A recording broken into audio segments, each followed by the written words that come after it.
There are new concerns about Elon Musk's growing influence over Donald Trump. The world's richest man kicked off the drama with one tweet. This happened early yesterday morning, saying the bipartisan deal to keep the government running should not pass. Opinions vary.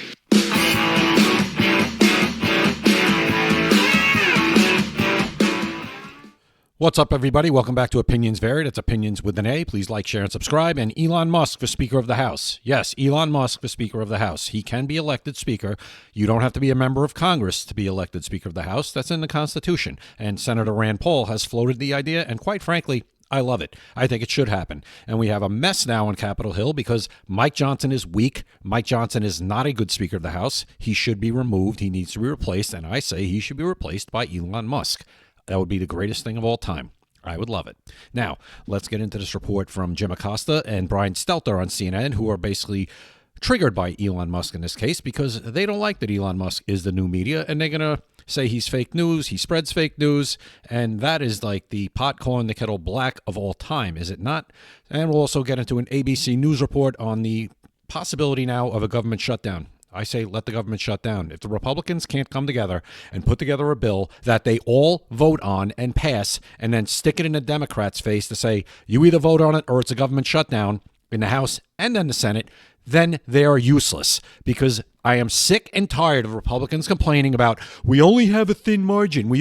Democrats could have a one-vote margin and every member of that caucus would vote to pass something just to burn Republicans. You know it. I know it. They know it. We're sick of it. We've had enough. Get it done or get out.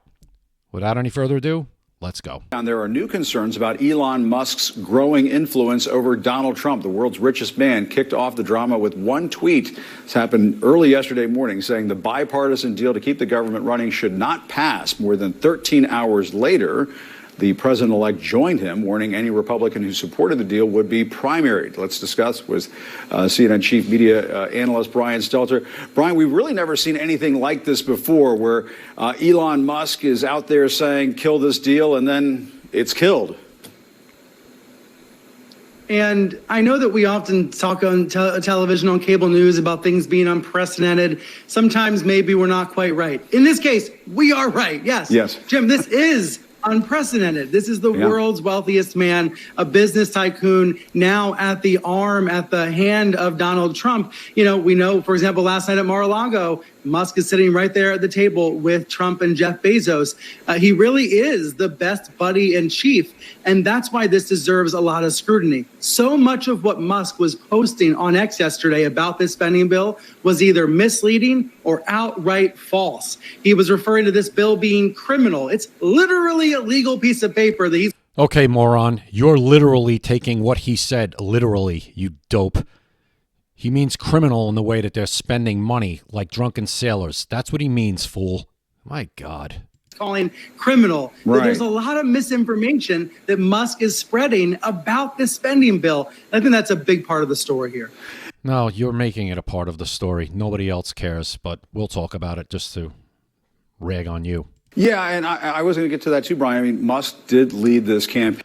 Just a second. Could there be any two more political lightweights or just intellectual lightweights than Jim Acosta and Brian Stelter? Let me know in the comments. Sustained campaign to tank the bill, posting more than 100 tweets or X's or whatever we call them these days. Many of them featured false and misleading statements. I mean, he was talking about how there was insinuating there was funding for a new stadium deal for the Commanders here in Washington. That's not exactly the case. It's part of the case. It's close enough. It shouldn't even be able to be interpreted that way. Why the hell is there anything about a stadium for the Washington Redskin Commanders, whatever they're called these days, in a continuing resolution bill? Why is there anything even close to that where it could be scrutinized? And so on.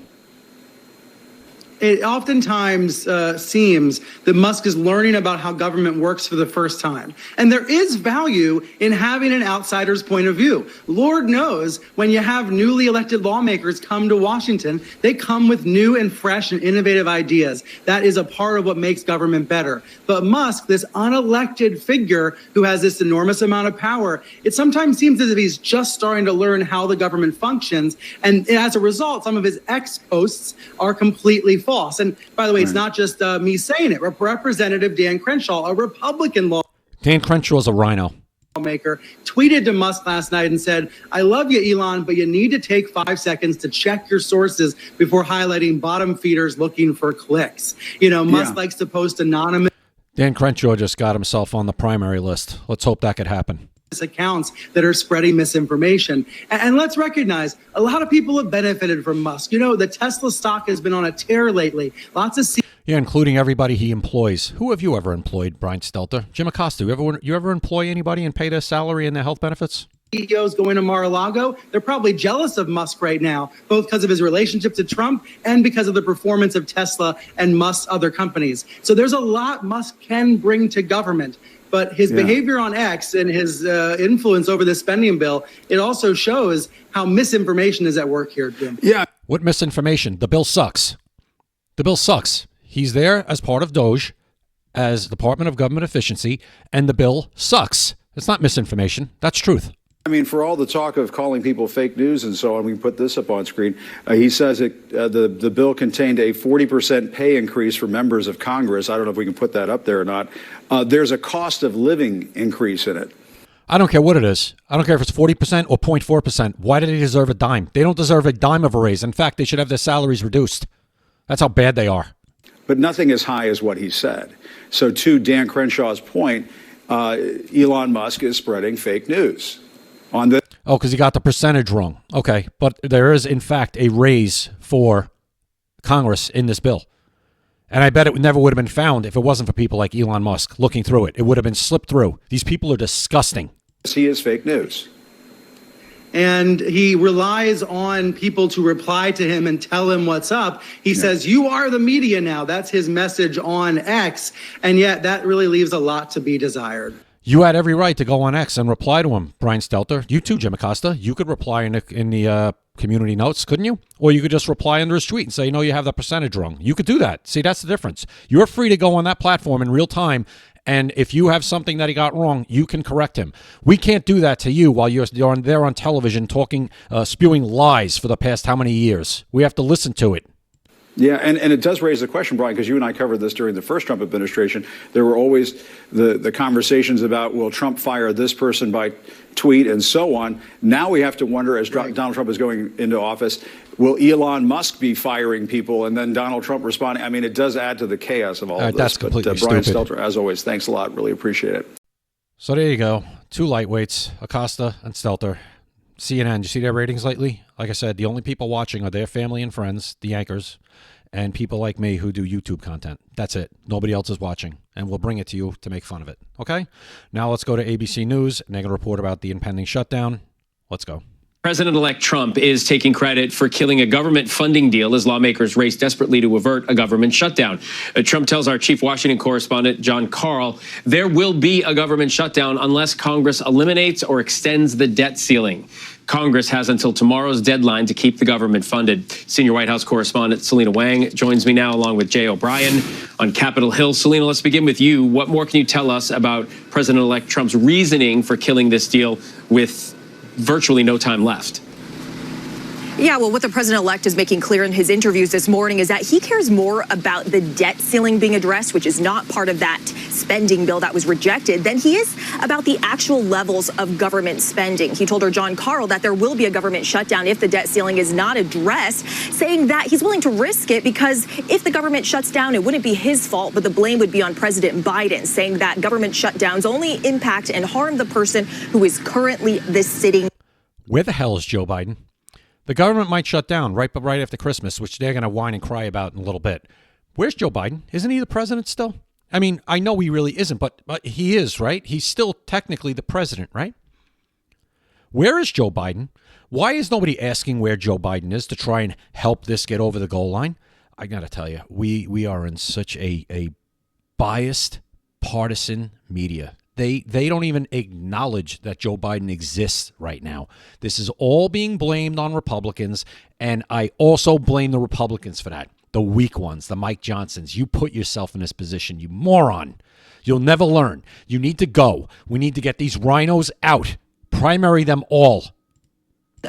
president. So just to be clear here to our viewers, at the same time that Donald Trump and Elon Musk are railing against this bill for including too much spending, he's also asking Congress to increase the amount that he can borrow, because what he knows is that it would be very politically difficult when he takes office, when Congress is fully controlled by Republicans. It would be very difficult politically for that debt ceiling issue to be addressed. So he wants it to get done while President Biden is still in office. And it should have been. Notably, during that interview with Jon Karl, what Trump said is that I don't mind if the spending bill includes this funding for farmers and disaster relief for North Carolina, but what he stressed is that he wants the debt ceiling issue to be addressed. But what he didn't talk about in that interview with our Jon Karl is the Elon Musk factor of this all. He took credit for derailing this spending package, but his public threats only came after Elon Musk spent the entire day trashing this bill on X, calling it a crime, saying that it included too much spending and it was full of wasteful, bloated spending.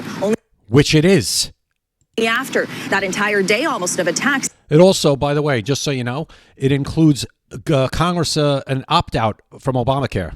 You don't get to opt out, but Congress wants to opt out of it. That's how great it is. The bill that they passed, they want to opt out of, but you have to stick with it and eat it. That's great, isn't it? Did Donald Trump publicly make his stance clear? Jay, a little earlier on, I had a conversation with Democratic Whip Catherine Clark, and I asked her what happens next with negotiations. She says it's completely in the hands of Republicans. See, now you put yourself in a position to have Democrats. Oh, it's in their hands. It's pathetic. We have no idea what they're doing. So where does it stand? What happens next?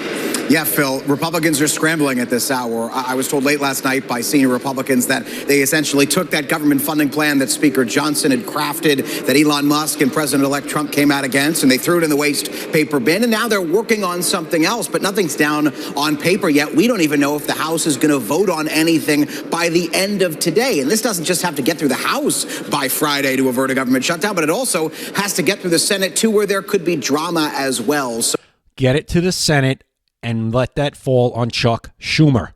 Get it done. No one is quite sure where House Republicans are in developing this new language at this hour. We've heard Republicans characterize the situation today as being fluid, saying that they're working on something. But again, nothing has been released yet. And there are some serious sticking points. I mean, you just talked earlier about Donald Trump's demands when it comes to the debt ceiling. House Democrats just gave a press conference moments ago, and Hakeem Jeffries, the top Democrat in the House, said any conversation about the debt ceiling now is, in his words, premature. And any debt ceiling deal, any government funding deal that would have a debt ceiling deal in it, Democrats would likely have to vote for that for it to get over the goal line. And so it's very much unclear if Democrats are going to get behind anything that House Republicans craft at this hour. So a lot of uncertainty. I don't care if there's certain Republicans that don't want to put that debt ceiling in. Put it in and put it on them for once. That's what they would do to you. You would have Democrats in their caucus who didn't want to vote for this bill if it just meant, and they would, just because it would mean it would put Republicans on the spot and make them take the fall. Do the same thing. Stop trying to play fair. Stop trying to think that this is even. It's not. You need to, as I said, we're on our own 5-yard line. We have to push the ball back down the field. This is we're at first down right now. Don't fumble. Daddy, chill. Phil, and frankly, no clear answers about how a shutdown will be averted by that Friday deadline. And having said that, Selena, at the end of the day, there are people with real paychecks who are going to be affected. Lay out for us what kind of impact a potential shutdown would have. Yeah, this has real-world impacts. This means that millions of federal workers could head into this critical holiday period without paychecks. I'm sorry. I'll say it right now. If you don't have enough money to survive without one paycheck, you're doing something severely wrong. And maybe finally, if this does happen, you'll finally learn how to save some money and put some aside for when if you have to miss 1 or 2 paychecks, you won't have to worry about your house going into foreclosure. Could be for or your kids starving. Or they could have to work without pay. This includes some members of the military and other critical government workers like TSA agents, as well as air traffic controllers. Not ideal, as this holiday travel craze is just about to begin. And very important, Phil, for us to note that some contractors with the federal government are not guaranteed back pay in the same way that federal employees are. So they could be devastating consequences. Well, they know that when they take the job. For some of these workers who are living paycheck to paycheck. Always important for us to emphasize that this kind of political gamesmanship can have those devastating real-world impacts. Absolutely. Now we're worried about money and real-world impacts about money, not about inflation for the last 4 years. That's basically put everybody in the poorhouse, right? Now all of a sudden, if the government shuts down for 2 weeks, Everybody that works for the federal government is going to be poor and starving babies, and will be at people's houses where they can't afford baby formula. We've seen it all before. Okay, Republicans, get this thing passed in the next 12 to 18 hours. Get it passed with a debt ceiling. Do what Trump wants. Get it done. I don't care if you have to hold your nose to do it. Get it done. Hand it over to Chuck Schumer, and now put it on him for once. For one time. Just do your job and get it done. Play the long game. This isn't the be-all, end-all, this bill. Just put it in their hands for once. Let them take the fall. I tell you. It's almost like already. The 2026 midterms can't get here fast enough so we could primary these people out, these Republicans.